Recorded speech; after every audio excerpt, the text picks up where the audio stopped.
After months and months of travel through the unforgiving jungle, he would finally arrive. His name? Dr. Dingleberry, and he had been on the search for years for this. The long-lost recipe. He said it was all that was left for him to finally be able to create his magnum opus, the purest powder mankind had ever seen. While Dr. Dingleberry was an expert, he couldn't take on this task alone. Followed close behind him was his crew of loyal followers. Billy Bonkins, a loudmouth babbling fool who packed a serious punch. He would be their security. Rufus Biggles, a master of gardening, however, not the sort your nan does in her retirement. He would be their planter. Nigel Haxton, known only as Elder to the outside world, he is an expert crafter who has a knack for making the most deadly weapons the world has ever seen. He would be their smith and main crafter. Finally was Tommy Bates, a long friend of Dr. Dingleberry for his previous architectural work. He would be their builder. With the crew now together, Dr. Dingleberry and Co. could begin. Welcome to Dingleberry Labs.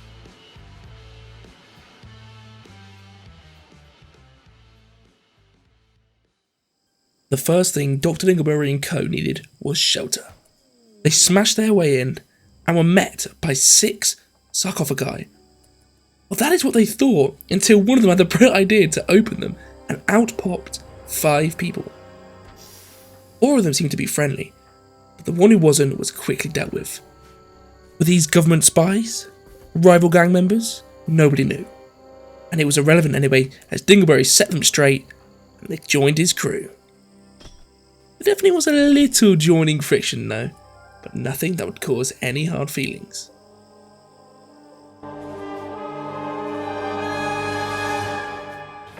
Hello!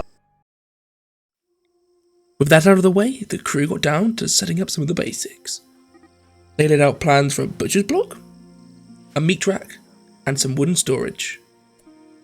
And of course, a delightful table for them to all sit down and enjoy some delicious jungle food. I'm sure no one will be snacking on any raw humans anytime soon. Oh gosh.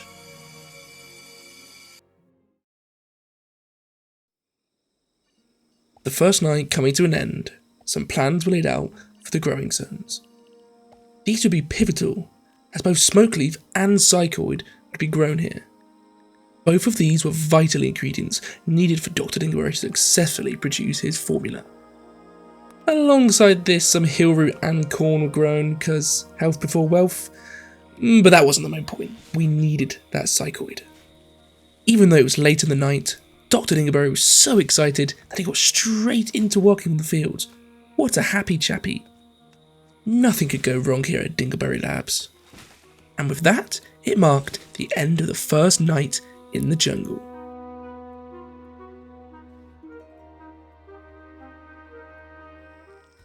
With the dawn of the morning sun, Dr. Dingleberry and Co. got straight to work.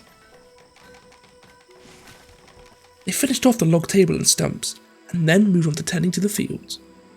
Importantly, Dr. Dingleberry decided to cave out the mounted rock and plan for his famed workshop. This would certainly take some time.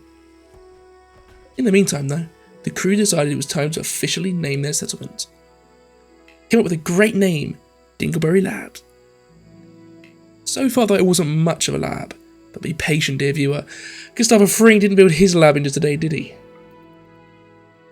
While Dr. Dingleberry was a man of pure intelligence, Billy wasn't so much, and so he decided to go out and hunt a wild llama with his mace.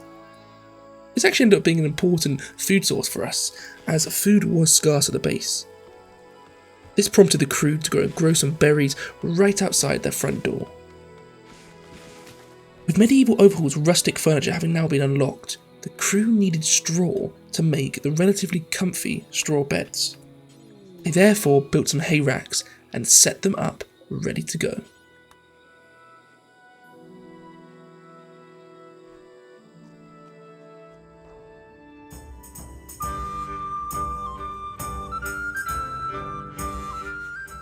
It's now been over a week since the crew had first arrived here in the jungle, and they decided to party.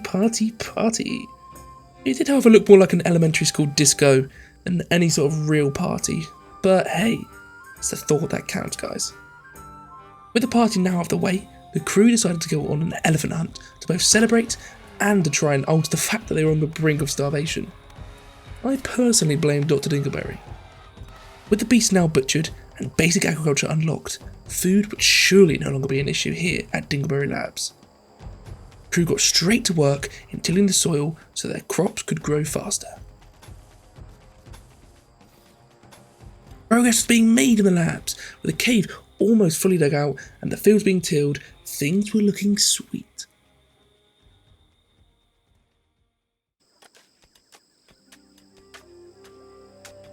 The hay racks had finally rewarded straw, allowing the colonists to get some straw beds made. With this magical new technology, Tommy Bates, the builder, laid out plans to build a large barracks for all the lads, as well as a posh bedroom for Dr. Dingleberry. While progress was being made on the construction work, morale was beginning to falter. First started with Elder, who went berserk and had the crap beaten out of him by Billy Bonkins. But what would happen next would be almost deadly for the crew. A heatwave. While this may sound exaggerated, a heatwave in the summer of a jungle which was already reaching close to 47 degrees would be devastating. The group needed to act fast or they would risk dying en masse. Oh goodness, this is not where I wanted this to go. The heatwave had arrived, and oh my goodness, it was horrendous. 57 degrees Celsius heat, even at night.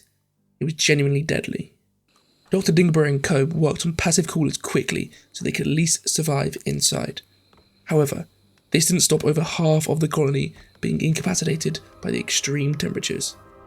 It was now a race against time to get everyone back safely into the main cave. By this point, food stocks incredibly low, so the group set off to hunt whatever small animals they could find. It was enough to last them just a little longer. Things were just about holding up at the camp. The guests from House Amberwars kindly left some gifts after their stay. Hopefully they will also leave a good review on TripAdvisor too. Need to get those 5 stars here at Dingleberry Labs. It's time to stop! It's time to stop, okay? If things weren't already scary enough for the lab, a mystical beast called a lindworm showed up. Thinking they'd be able to scavenge some food and luxury scales from the beast, the group set off to take the beast down. Butchering it was completely underwhelming, with very little produce being received. How sad. Next day would arrive, and Dr. Dingleberry would set to work planting Devil's Dram. Once harvested, this would give him access to a very tough crafting material.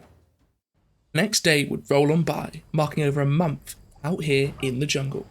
And it was now that Dr. Dingleberry's medical skills would finally be tested, as Jew, the lab's dog, would be viciously attacked by a panther. Oh goodness. And it looks like it was the end for Jew. However, Dr. Dingleberry, without any medicine, would rescue the dog from death. Oh wait, yeah, let's scratch that last bit.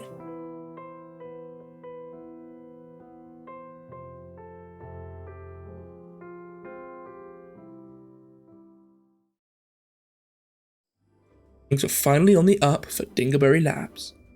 The first batch of smoke leaf had been harvested. It would be a pivotal ingredient for Dr. Dingleberry to make a more tame drug, the smoke leaf cigars. This would provide the doc and crew with a staple export to the masses, potentially funding the labs for more creations to come. Speaking of creations, the cave workshop was now also completed. This is where Dr. Dingleberry would work many hours mixing both psychoid and smoke leaf powders with some liquids to make wonderful creations. I say wonderful creations, I mean more psychedelic drugs that potentially lead to loss of life, but let's just forget about that part. Finally, a new kitchen had also been laid out, with a storeroom attached, allowing a lot more food to be stored for the colony. The colonists would now never go hungry, and the food could also be cooked faster at the new cooking station. What could possibly go wrong here now at Dingleberry Labs? House Oswin. They numbered Dingleberry's crew 1 to 1, and yet were equipped in full medieval armour. This was not going to be fun for Dingleberry and his crew. At first, Dingleberry and his crew thought they could sit inside and wait for the raiders to break down their door, taking them on 3-on-1. However, by waiting, the raiders made it up to their farm and started to burn things down. They had to sally out and fight them before their base was burned to a crisp. The battle was tough, and 2 of the lads were on the brink of death, but the crew just about prevailed. The raiders were hauled inside and taken to the makeshift cell. Things were chaos.